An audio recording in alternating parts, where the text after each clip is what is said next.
Hello दोस्तों, नमस्कार। आपका स्वागत है आपके अपने चैनल हिंदी हब ऑफिशियल में। तो आज इस वीडियो में दोस्तों मैं लाया हूँ उजाले के मुसाहिब कहानी के 50 और वस्तुनिष्ठ प्रश्नों की श्रृंखला। इससे पहले हमने एक वीडियो के माध्यम से 50 प्रश्न दोस्तों कर लिए थे, जो कि बहुत ज़्यादा महत्वपूर्ण थे। लेकिन इसके अलावा भी और जितने भी क्वेश्चन बन सकते हैं उनको मैंने इन 50 प्रश्नों में दोस्तों समेट लिया है। लगभग 100 प्रश्न करने के बाद में आपका एक भी प्रश्न ऐसा नहीं बनेगा जो आपसे नहीं हो सके। तो जितना हो सके कहानी को आपने पढ़ा है, पीडीएफ विश्लेषण वाली वीडियो को आपने देखा है, जो भी मैंने आपको क्वेश्चन कराए थे, नोट्स भेजे थे, उनको आपने लिख लिया है और 50 प्रश्न आपने कर लिए हैं। तो दोस्तों आप इस वीडियो को भी करें। हालांकि थोड़े कठिन हैं, आपको समझने में संवादों वाले प्रश्न हैं, समझने में थोड़ी आपको कठिनाई लगेगी, लेकिन इतना भी नहीं है। यदि आपने ढंग से दोस्तों कहानी को पढ़ा है तो आप आसानी से उनको कर पाएंगे। यहाँ पर दोस्तों नेट की समस्या है, बहुत ज़्यादा चल रही है, फिर भी मैं दोस्तों किसी ना प्रकार से आपकी वीडियो है वो अपलोड कर रहा हूँ। यहाँ पर पूरी तरह से दोस्तों नेट है वो बंद हो चुका है, तो आप घबराएं नहीं। लेकिन आपकी वीडियो है दोस्तों, जैसे भी होगा मैं आपको लगातार अपलोड करते रहूँगा। और जल्द ही दोस्तों अब खून के नाटक के जो प्रश्नोत्तर हैं उनको भी दोस्तों कराया जाएगा। तो चलिए अब हम बिना देरी के इस वीडियो को दोस्तों शुरू करते हैं। तो सबसे पहला प्रश्न है कि अब तो नींद के मारे मेरा जगना मुश्किल है, वरना सारी रात यह नज़ारा देखता। कथन में राजा द्वारा कौन से नज़ारे की देखने की बात की जा रही है? अंधेरे को पोतने का, अंधेरे को उलीचने का, अंधेरे को जलाने का, अंधेरे को बांधने का। बताइए दोस्तों, कौन सा काम किया जा रहा था जब राजा ने कहा कि अब तो नींद के मारे मेरा जगना मुश्किल है? तो ये काम किया जा रहा था आपको अंधेरे को उलीचने का, कि जब अंधेरे को सारी जो प्रजा है अंधेरे को उलीचने को लग गई थी तब एक अलग ही नज़ारा बन गया था। तब राजा ने कहा कि मैं सारी रात नज़ारा देखता, लेकिन अब मुझे नींद आ रही है और नींद के मारे मेरा जगना मुश्किल है। अगला आपका प्रश्न है, अंधेरे का सफाया होते ही मुझे बेधड़क जगा देना, राजा का यह कथन किससे कहा गया? रानी से, दासी से, दीवान से और दरबारी से। तो राजा ने ये कथन है वो दीवान से कहा, जब उसने कहा कि अब मेरा नींद से जगना मुश्किल है, लेकिन जब अंधेरा सफाया हो जाए तब मैं सोने जा रहा हूँ, जब अंधेरा सफाया हो जाए, जब बिल्कुल उलीच जाए तब मुझे बेधड़क तुम जगा देना। अगला आपका प्रश्न है, पहाड़ों के आर पार ऐसा प्रकाश हो गया कि ईश्वर की तरह आपकी टेक रह गई। कथन किसने किससे कहा? राजा ने दीवान से, प्रजा ने दीवान से, राजा ने मंत्रियों से, दीवान ने राजा से।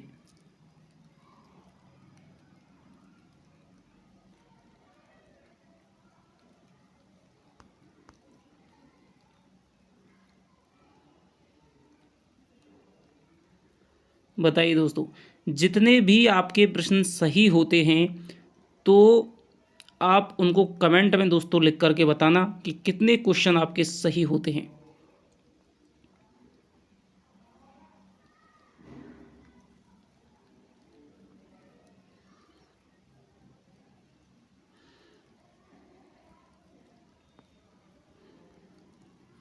तो ये आपका जो कथन है दोस्तों वो हो जाएगा, दीवान ने कहा था राजा से। ठीक है, जब अंधेरा है वो नष्ट हो गया था, सुबह निकल आया था, तो उन्हें ऐसा लगा कि अंधेरा हमारा उलीच गया है और नया प्रकाश हुआ है, अंधेरा नष्ट हो गया है, तो फिर दीवान ने राजा से कहा था। अगला आपका प्रश्न है, राजा नींद में किसके सपने देख रहा था? महात्मा को भोजन कराने के, अंधेरे को उलीचने के, चिरंतन प्रकाश के, अंधेरे को नष्ट करवाने के।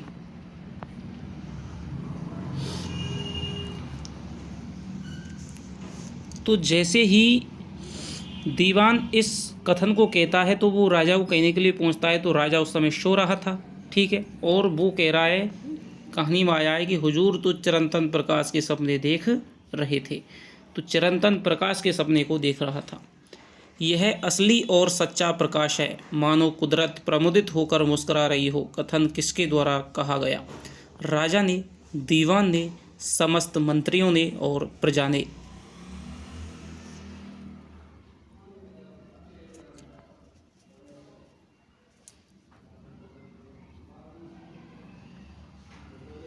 बताइए दोस्तों।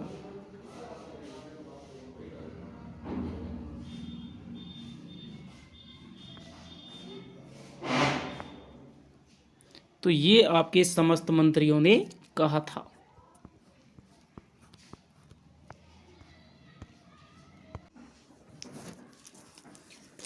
इसके पुरखे भी राज्य की ओर मुंह नहीं कर सकते।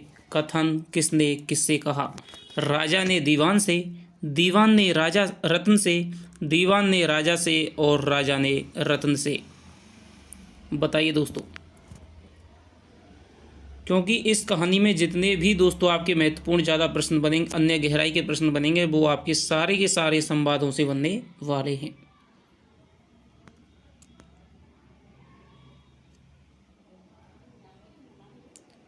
तो दोस्तों जब राजा कहता है कि अब तो प्रकाश हो गया, अब तो महात्मा को लाने के लिए 100 घोड़े दौड़ाए जाएं, तब रत्न कहता है भाई 2-3 दिन तो रुक लेते, इस प्रकाश को देख लेते। तब राजा कहता है कि क्या तुम्हें इस प्रकाश की कुछ विशेषता नजर नहीं आई? इसके पुरखे भी अब राज्य की ओर मुँह नहीं कर सकते। तो ये बात है वो राजा कहता है आपके रतन से, ठीक है। राजा ने ये बात आपके रतन से कही थी। अगला आपका प्रश्न है, रात होने पर ही दिन का हिसाब रहता है, अब तो फ़कत 8 पहर उजाला ही उजाला जगमगाएगा। कथन किसने कहा? राजा ने, दीवान ने, दरबारी ने, रत्न ने।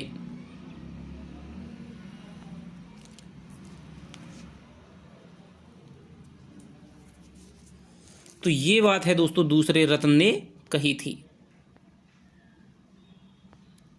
दूसरे रत्न ने ये बात कही थी, दूसरे पहले वाले रत्न से। 8 पहर उजाले की बात सुनकर राजा ने राज ज्योतिषियों को क्या हिदायत दी?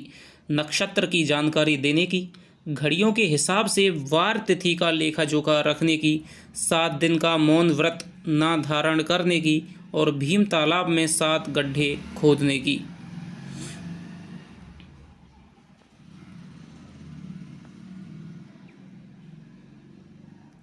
तो राजा ने दोस्तों हिदायत दी थी आपके घड़ियों के हिसाब से वार तिथि लेखा जोखा रखने की। जब पहले वाले दूसरे रतन ने कहा था कि 8 पहर अब तो उजाला ही उजाला जगमगाएगा, रात आएगी नहीं, तब राजा सोच में पड़ गया और उसने कहा कि अब आप घड़ियों के हिसाब से है वो तिथियों का लेखा जोखा रखें कि आज भाई ये तिथि है, आज ये तिथि है। जब 24 घड़ी बीत जाएं तब आप दूसरी तिथि बदल देना। 2-3 बार कूंची से कलई पोतने पर सफ़ेद हो जाती है। दीवान द्वारा यह कथन कौन से उपाय के बारे में कहा गया? पहले, दूसरे, तीसरे, चौथे। तो ये दोस्तों कहा गया आपके दूसरे उपाय के बारे में, यानी जो अंधेरे को पोतने का उपाय था। जब राजा ने कहा कि भाई रसोई की जो दीवारें काली होती हैं तो वो वापस सफ़ेद कैसे होती हैं, तो 2-3 बार कूंची से कलई पोतने पर सफ़ेद हो जाती हैं। अगला आपका प्रश्न है, हमारी बुद्धि आप जैसी कहाँ चलती है? कथन किसने किससे कहा? प्रजा ने राजा से, दीवान ने राजा से, रत्नों ने राजा से, समस्त मंत्रियों ने राजा से।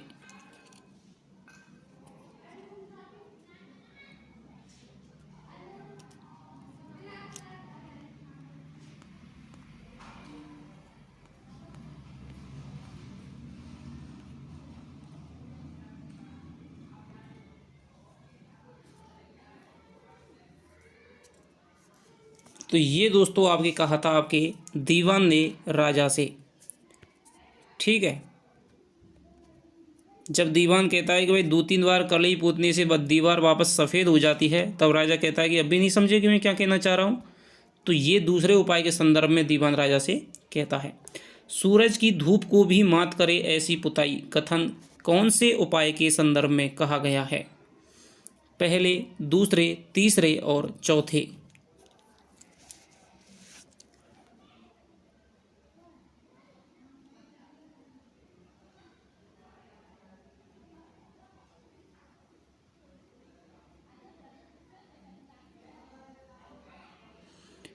तो ये दोस्तों आपको हो जाएगा, लेखक ने ये कथन कहा है, यानी कि चकवा के द्वारा कहा जा रहा है। तो ये आपका हो जाएगा आपके जो दूसरे उपाय है, पोतने वाला जो उपाय था वो दूसरा था, इसलिए दूसरे उपाय के संदर्भ में हो जाएगी। फ़कत होली दिवाली पोतने पर ही सूरज की लपटों का धुआं सफ़ेद झक हो जाएगा। कथन किसने किससे कहा? राजा ने दीवान से, दीवान ने राजा से, दरबारियों ने राजा से, दीवान ने नवरत्नों से।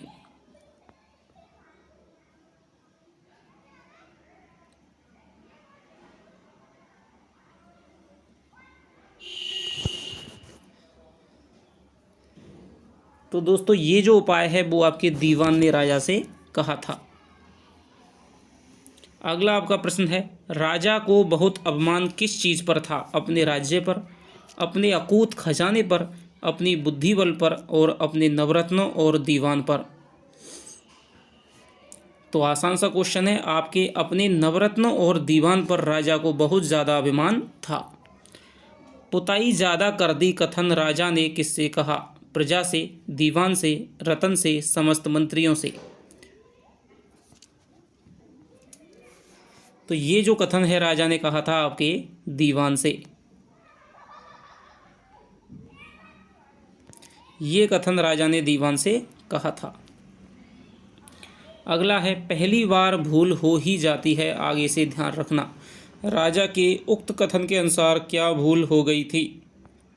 अंधेरे को उलीचने में कमी रह गई थी, अंधेरे को सही ढंग से नहीं पोता गया था, अंधेरे को ज़्यादा पोत दिया गया था जिससे राजा की आंखें चुंधिया रही थीं और राजा का अपना उपाय असफल हो गया था।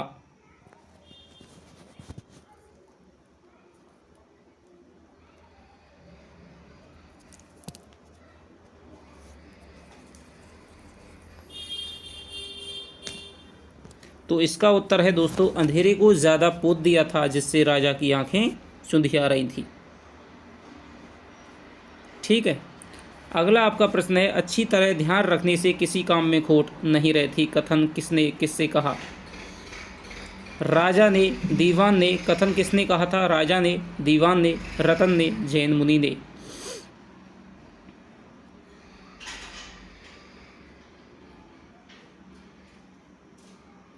तो ये आपका राजा ने कथन कहा था। यूं निराश होने से काम नहीं चलेगा, थोड़ा दिमाग लगाओ तो बेचारे अंधेरे की क्या औकात जो तुम्हारे सामने टिक सके। कथन किसने कहा? राजा ने, मुनि ने, दीवान ने, जनता ने। तो जब आप इनका कहानी पढ़ने के बाद में दोस्तों कैरेक्टर समझ जाएंगे कि कौन का क्या कैरेक्टर है और वो कैसे संवाद बोलता है, तो आप आसानी से संवादों के बारे में पता लगा लेंगे। तो ये जो कथन है दोस्तों वो आपके कहा था राजा ने। जब दूसरा उपाय असफल हो गया था अंधेरे को पोतने वाला, तब राजा ने तीसरा उपाय सोचने के संदर्भ में ये कथन कहा था। मामूली दिए की लौ को देखकर राजा को कौन सा उपाय सूझा? पहला, दूसरा, तीसरा, चौथा।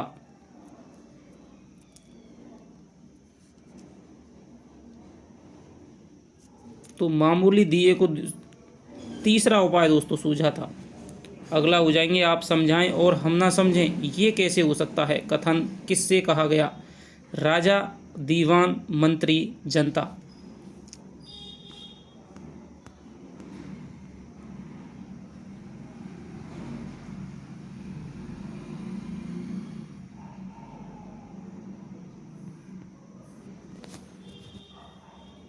तो ये जो कथन है दोस्तों दीवान ने और नवरत्नों ने एक साथ कहा था और राजा से कहा था। तो क्वेश्चन में आप देखें कि क्या कहा गया है कि किसने कहा था या किससे कहा गया था। तो ये आपके राजा से कहा गया था। अगला है आपका, पूरा नष्ट होने के बाद वह चूतक करने के काबिल नहीं रहेगा। कथन किसने किसके बारे में कहा है? राजा ने अंधेरे के, दीवान ने अंधेरे के, राजा ने प्रजा के, मंत्रियों ने अंधेरे के।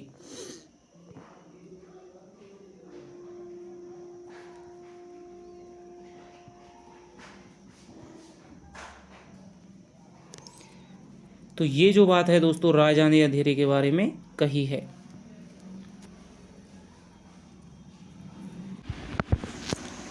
तो अगला दोस्तों आपका प्रश्न है, यह तो सांप्रत जले हुए अंधेरे का उजाला है। कथन किसने कहा था? दीवान ने, राजा ने, मंत्री ने, जनता ने।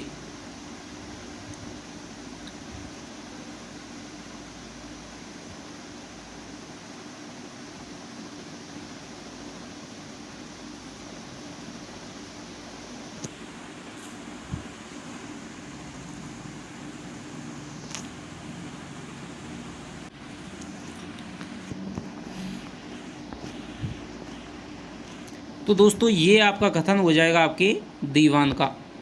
ठीक है, जब अंधेरे को जला दिया गया तब उन्होंने, दीवान ने ये कहा था कि भाई आज और कल में आपका क्या अंतर है, ये अंधेरा है, ये उजाला कैसा है। तो ये तो सांप्रत जले हुए अंधेरे का उजाला, यानी जो पूरा का पूरा अंधेरा है वो जल गया था अभी अभी, उसका ये उजाला है वो दिखाई दे रहा है। इस तरह जला हुआ अंधेरा अब शायद ही जिंदा हो सके, कथन किसने कहा था? दीवान ने, राजा ने, नवरत्न ने और दरबारी ने। तो ये जो कथन है दोस्तों वो आपके कहा था नवरत्नों ने। ठीक है, अगला हो जाएगा वह तो अपनी मति से चलती है, अपनी गति से घूमती है, कथन किसने कहा है? लेखक ने, राजा ने, दीवान ने, जैन मुनि ने। तो दोस्तों ये जो कथन कहा है वो आपके कहा है अपनी मति से चलती है और अपनी गति से घूमती है। ये जो कथन कहा है वो आपके कहा है लेखक ने, कि जब राजा का तीसरा उपाय भी व्यर्थ हो गया तब लेखक ने कहा है कि जो कुदरत है वो किसी की नहीं सुनती है, वो तो अपनी गति से चलती है और अपनी मति से घूमती है। ठीक है, तो अंधेरे को जलाने का उपाय किस रात को किया गया था? अमावस्या को, कृष्ण पक्ष की पंचमी को, शुक्ल पक्ष की चतुर्दशी को, शुक्ल पक्ष की कृष्ण पक्ष की चतुर्दशी को।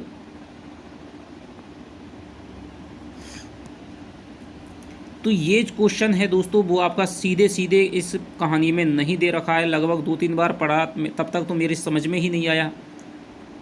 तब मैंने दोस्तों बहुत ही ध्यान से पढ़ा, तब मैंने ये क्वेश्चन है वो खोज करके निकाला। बहुत ही अच्छा क्वेश्चन है। पहले 2 उपायों के बारे में बता रखा है कि पहला जो अंधेरे को उलीचने का कार्य है वो किया गया था कृष्ण अमावस्या के दिन। दूसरा उपाय है अंधेरे को जलाने का, तो वो आपकी कृष्ण पक्ष की पंचमी को किया गया था। अब ये तीसरा उपाय है जो पोतने का कार्य था, और जो तीसरा उपाय है अंधेरे को जलाने का, तो ये किया गया था दोस्तों आपके शुक्ल पक्ष की चतुर्दशी को। ठीक है, अब आप देखेंगे तो आपको समझ में नहीं आएगा, लेकिन मैं आपको बता देता हूँ कि इसमें कहा गया है जब अंधेरे को जला दिया जाता है तो अगले दिन, कहता है लेखक कि अगले दिन है वो पूनम का चांद है आसमान में निकला। तो यदि पूनम का चांद अगले दिन निकल रहा है तो यानी कि जो शुक्ल पक्ष की चतुर्दशी है उसको ये कार्य किया गया था, और दिन में उजाला रहा लेकिन अगले दिन है वो चांद निकल आया। ठीक है, तो ये आपका इसका उत्तर हो जाएगा शुक्ल पक्ष की चतुर्दशी को। बछड़े की तरह काबू किया जा सकता है, कथन किसके द्वारा कहा गया? राजा, दीवान और नवरत्न और प्रजा।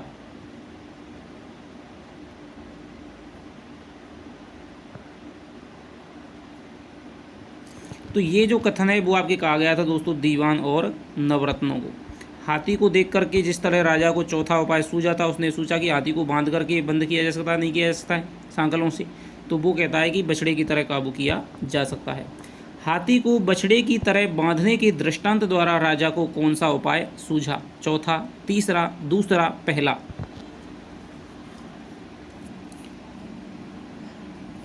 तो दोस्तों हाथी के दृष्टांत द्वारा राजा को चौथा उपाय सूझा था।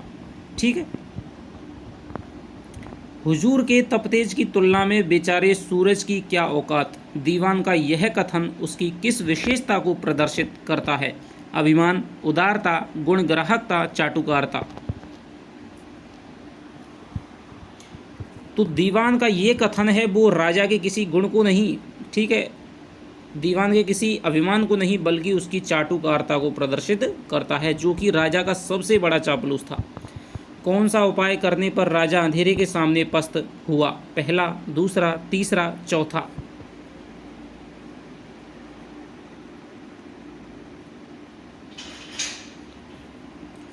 तो दोस्तों जो चौथा उपाय है उसको जब राजा ने किया और जब वो भी असफल हो गया तब राजा अंधेरे के सामने है वो पस्त हो गया था। तो ये आपको याद रखना है।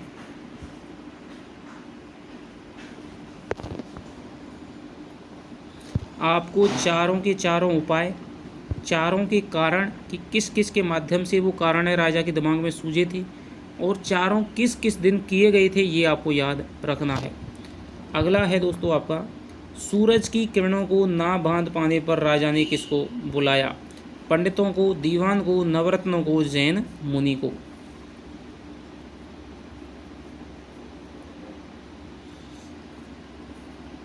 तो ये दोस्तों आपका हो जाएगा, सूरज की जब किरणों को नहीं बांध पाता, यानी कि जब चौथा उपाय उसका असफल हो जाता है, तब वो अपने राज्य के पंडितों को बुलाता है। तो यदि आपको कोई भी गहराई वाला क्वेश्चन करना है तो आपको चारों की चारों उपाय हैं वो लगातार क्रम से दोस्तों पता होना चाहिए। पहला उपाय अंधेरे को उलीचने का, दूसरा अंधेरे को पोतने का, तीसरा उपाय अंधेरे को जलाने का, और चौथा उपाय सूरज की किरणों को बांधने का है। ठीक है, उसके बारे में क्या कथन किया जा रहा है, क्या बात की जा रही है, तभी आप पता लगा पाएंगे जब आपको चारों उपाय पता होंगे। ठीक है, और वो भी क्रम से। तो ये आप याद रखना। राजा ने राज पंडितों से क्या बात कही? अंधेरे को मिटाने की, तालाब में गड्ढा खुदवाने की, नक्षत्रों की गड़बड़ी जांचने की, और मौन व्रत धारण करने की।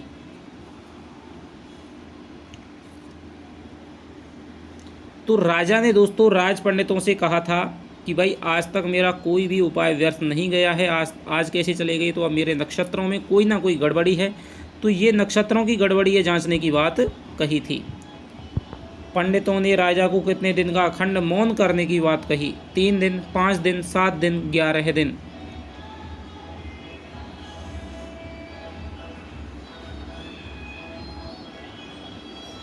तो पंडितों ने दोस्तों राजा से 7 दिन का मौन व्रत है वो धारण करने की बात कही थी।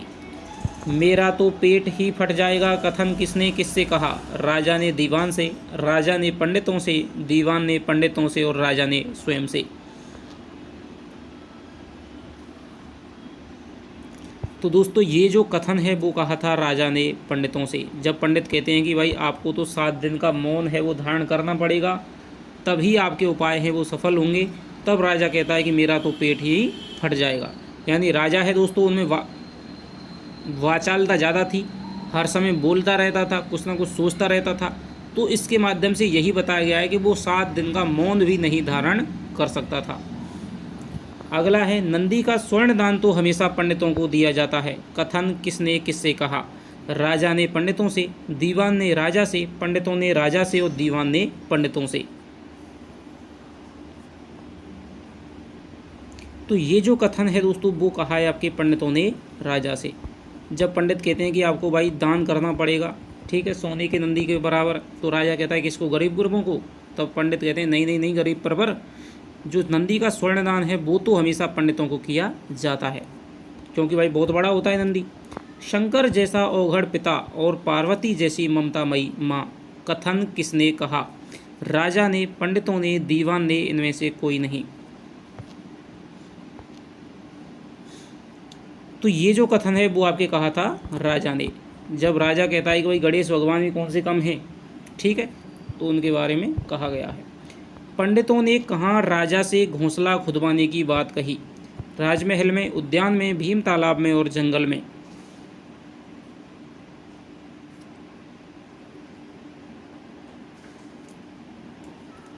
तो आपके दोस्तों पंडितों ने कही थी आपके भीम तालाब में घोंसला खुदवाने की, 7 घोंसले खुदवाने की बात कही थी। कितने घोंसले खुदवाने की बात पंडितों द्वारा कही गई? अब ये क्वेश्चन तो मैंने अभी अभी बता दिया। तो दोस्तों 7 घोंसले खुदवाने की बात कही गई थी। अगला आपका प्रश्न है कि राजा का कोई भी उपाय कब व्यर्थ नहीं जाएगा? राजा द्वारा पंडितों को दान देने पर, 7 दिन का मौन रखने पर, भीम तालाब में खुदे घोंसलों पर शकुन चिड़िया द्वारा अंडा देने पर, और गरीब गुरबों को गणेश के चूहे जितना दान देने पर।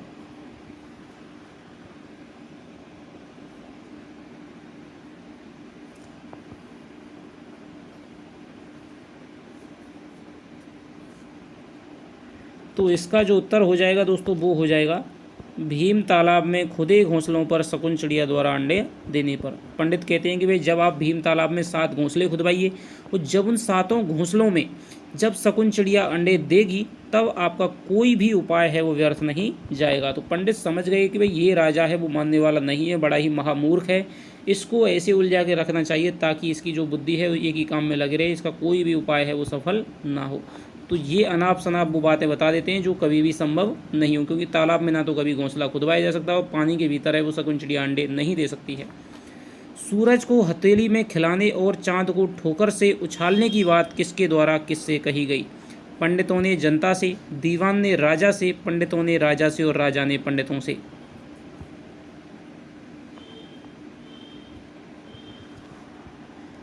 तो ये जो बात है दोस्तों वो आपके कही थी पंडितों ने राजा से, ठीक है, कि भाई जब आप इस तरह कर देंगे शकुन चिड़िया अंडे दे देगी, फिर आप कुछ भी करना, सूरज को चाहे आप हथेली में खिलाना और चांद को फैला चाहे आप ठोकर से उछालना, आपका प्रत्येक उपाय है वो सफल होगा।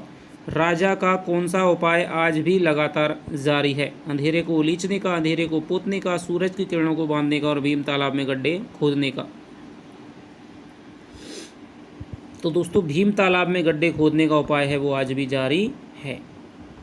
अगला है, किसे पंडितों के पंचांग पर पूरा भरोसा था? राजा को, दीवान को, समस्त प्रजा को, पंडितों को?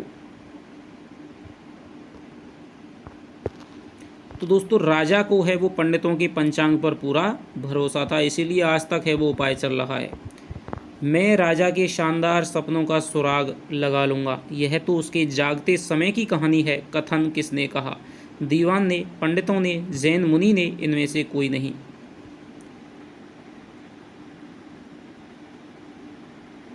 तो ये जो कथन है दोस्तों वो आपके कहा था इनमें से कोई नहीं, क्योंकि ना तो ये दीवान ने कहा, ना पंडितों ने, ना ही जैन मुनि ने, क्योंकि ये जो कथन है वो आपके चकवा ने चकवी से कहा है कि भाई अब कहानी ख़त्म हो गई, अब तुम जाओ सो जाओ, अब मैं राजा के शानदार सपनों का सुराग लगा लूँगा, क्योंकि ये तो उसने जागते समय किया था, अब वो सोते सोते कौन सी हरकतें करता है वो मैं उनको पता लगाने वाला हूँ।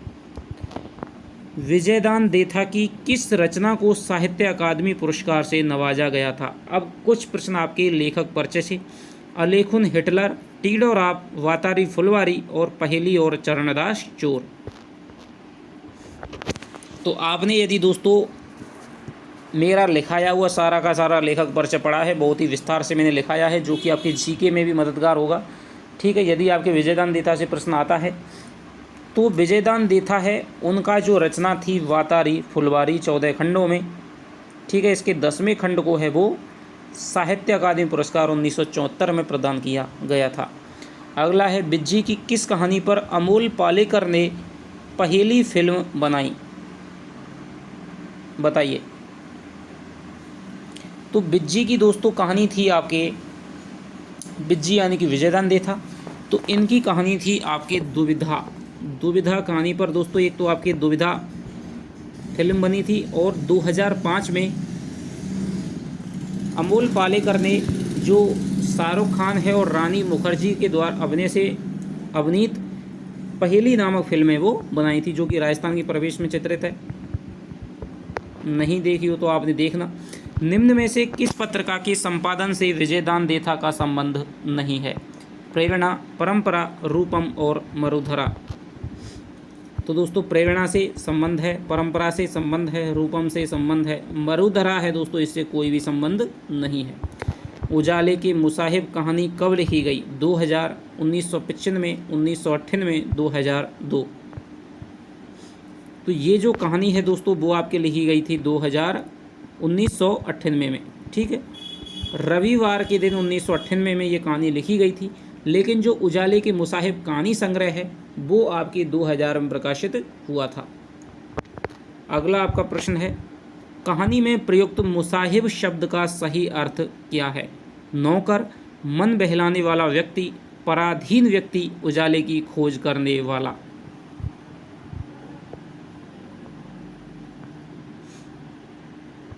तो इसका उत्तर दोस्तों हो जाएगा मन बहलाने वाला व्यक्ति। हालांकि ये जो कथन है, ये जो ऑप्शन है इसकी सही व्याख्या नहीं कर रहा है, क्योंकि दोस्तों सही व्याख्या है इसकी बहुत लंबी हो जाएगी, ठीक है। तो इसका अर्थ है दोस्तों जो भी मतलब आपने बड़े बड़े कई फिल्मों में मूवी में देखा होगा कि बड़े बड़े जो, ठीक है, बड़े बड़े आदमी होते हैं तो उनके बगल में एक आदमी रहता है, ठीक है। वो हमेशा हाँ जी हाँ जी हाँ जी गरीब परवर ये है, ये प्रशंसा करता रहता है, ठीक है। कोई भी सेवा शुश्रूषा करता रहता है, कोई भी बात हो जाए तो राजा का मन, कोई भी चिंता हो गई तो राजा का मन बहलाता रहता है, ठीक है। तो इस प्रकार जैसे, तो वही आपकी मुसाहिब है, उसका अर्थ लिया जाता है, ठीक है। तो ये आप जान गए होंगे। तो मन बहलाने वाला व्यक्ति है, सेवा शुश्रूषा इत्यादि जैसे काम हैं उनके लिए जो व्यक्ति नियुक्त होता है, ठीक है, तो वो आपके मुसाहिब कहलाता है। इस कहानी का मूल प्रतिपाद्य क्या है? उजाले की खोज और अंधेरे को मिटाना, राजा के हर आदेश का प्रजा द्वारा नियमित पालन करवाना, सामंती या प्रशासनिक व्यवस्था पर व्यंग करके उसकी वास्तविकता को प्रकट करना और अज्ञानता की बजाय ज्ञान को महत्व देना।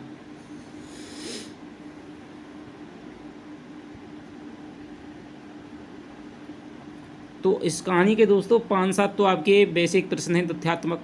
अंधेरा के कौन कौन से प्रयत्न किए गए और किस किस के द्वारा प्रयत्न किए गए, किस रात को प्रयत्न की गई, ये आपके प्रश्न हैं। और इस कहानी के मूल तथ्य से आपके कौन कौन से इसके पात्र हैं, संवाद हैं, 1-2 संवाद महत्वपूर्ण हैं, उनके आपके प्रश्न बनेंगे। लेकिन बहुत ज़्यादा गहराई से यदि पूछेगा तो मैंने दोस्तों सारे प्रश्न हैं वो बना दिए हैं। तो इसका उत्तर हो जाएगा दोस्तों सामंती या प्रशासनिक व्यवस्था पर व्यंग करके उसकी वास्तविकता को प्रकट करना। विज्जी के सहयोग से कोमल कोठारी ने रूपायन संस्थान की स्थापना कब और कहाँ की? बोरुंदा 1958, बीकानेर 1960, बोरुंदा 1960 और बीकानेर 1958। तो विज्जी ने दोस्तों इसकी जो स्थापना है वो की थी आपके बोरुंदा में 1960 में। कोमल कोठारी ने रूपायन जो संस्थान थी उसकी स्थापना बोरुंदा 1960 में की थी विजयदान देथा के सहयोग से। विज्जी की किस कहानी को हबीब तनवीर द्वारा नाटक का स्वरूप है वो प्रदान किया गया था? चरणदास चोर, दुविधा, परिणति और रूख। तो इसका जो उत्तर हो जाएगा दोस्तों वो हो जाएगा आपकी चरणदास चोर। चरणदास चोर कहानी को जो प्रसिद्ध रंगकर्मी हैं हबीब तनवीर, उनके द्वारा एक नाटक का है वो रूप दिया गया था और कई विदेशों में उसको प्रदर्शित भी किया गया था। निम्न में से कौन सा पुरस्कार विज्जी को नहीं दिया गया? पहला है आपके साहित्य अकादमी, भारतीय ज्ञानपीठ पुरस्कार, बिहारी पुरस्कार और पद्मश्री सम्मान। बताइए दोस्तों। तो साहित्य अकादमी दिया गया था, बिहारी पुरस्कार दिया गया था, पद्मश्री सम्मान 2007 में दिया गया था। तो भारतीय ज्ञानपीठ पुरस्कार है ये दोस्तों नहीं दिया गया है। तो ये आपको याद रखना है। तो ये हो गए दोस्तों आपके 50 प्रश्न। तो आशा करता हूँ कि आपको दोस्तों ये श्रृंखला है वो भी पसंद आई होगी। पूस की रात कहानी के सारे प्रश्न करा दिए हैं जितने भी बन सकते थे। उजाले के मुसाहिब कहानी दोस्तों थोड़ी लंबी थी, लेकिन दोस्तों 100 प्रश्न मैंने करा दिए हैं। कोई सोच भी नहीं सकता कि 100 प्रश्न यहाँ से बन सकते हैं, ठीक है। एक एक शब्द को दोस्तों टाइप करना, और इस परिस्थिति में जहाँ पर नेट बंद है फिर भी आपके लिए वीडियो अपलोड करना दोस्तों बहुत ही दुविधा का काम है, ठीक है। तो इस दुविधा को दोस्तों एक पहेली के रूप में आप रूपांतरित करें और हमारे चैनल को थोड़ा सा सपोर्ट करें। तो इस वीडियो को दोस्तों पूरा देखना और जितने भी क्वेश्चन आपके हुए हैं उनको आप कमेंट में लिख करके बताना। तो जल्द ही दोस्तों अब आपकी अगली वीडियो में जो खून का टीका है उसके प्रश्न हैं दोस्तों वो भी आपके लगातार करवा दिए जाएंगे। 2-3 वीडियो के माध्यम से आपके पूरे जो उपन्यास है उसके जो प्रश्न हैं दोस्तों वो आपके करवा दूंगा। और जो भी आपके ऑब्जेक्टिव प्रश्न बनेंगे उनको भी दोस्तों मैं समय समय पर आपके यूट्यूब की कम्युनिटी में, टेलीग्राम पर दोस्तों मैं डालता रहता हूं। तो आप उनको सारे को करते रहें और लगातार है दोस्तों वो आपका रिवीजन करते रहें। थोड़ा सा रीड की तरफ आप फोकस करें, ठीक है। ये क्वेश्चन करने के बाद मैं आपको रीड की जो सीरीज है साइकोलॉजी की, हिंदी वगैरह की, वो आपको मैं शुरू करूँगा। तो चलिए आपसे मिलता हूँ अगली वीडियो में। तब तक के लिए दोस्तों अपना ख्याल रखें, इसी तरह प्यार और विश्वास बनाए रखें। धन्यवाद। जय हिंद, जय भारत।